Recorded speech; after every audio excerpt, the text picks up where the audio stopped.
Olisitko sä hylännyt tämän Mersun kuntoraportin perusteella? Tässä on nyt kuvia, joita meidän tarkastaja-asiamies Saksassa otti autosta tehdessään kuntoraportin ja koeajon. Meillä asiakas etsi unelmiansa G580 sähkömersua. Tämä on siis se spesiaalimalli, jonka voi pyöräyttää vaikka omalla paikallaan ympäri metsässä tai soratiellä. Ja myyjä vakuutteli, että täysin virheetön yksilö on hänellä siellä myynnissä ja sanoi, että kuin uutta vastaavaa, ei ole kuin vuoden vähän ajeltu. Meillä asiamies niin kuvasi tämmöisiä pintanaarmuja. Näistä on osa aika hentosia, mutta osa on ihan Pohjanmaaliin saakka. Ja tosiaan Saksassa Mersun merkkiliikkeen myyjän mukaan tämä olisi niin kuin virheetön auto.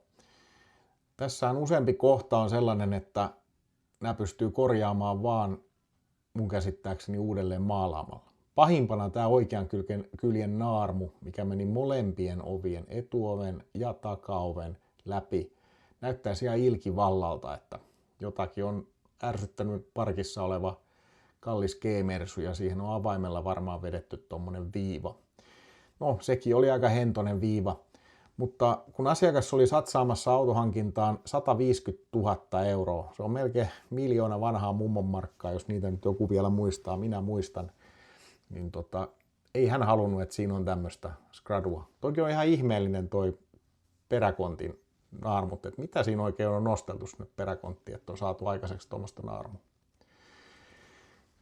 Paljonko sulle olisi pitänyt saada alennusta auton hinnasta, että olisit hyväksynyt tämmöiset jäljet?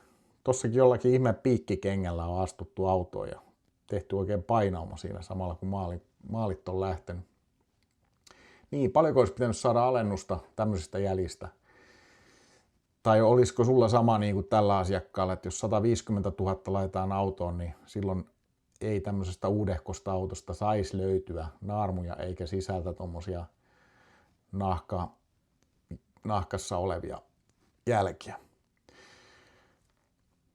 Tarkastus maksoi vaan sen 299, mutta auton uudelleenmaalaus olisi ollut useampi tonni.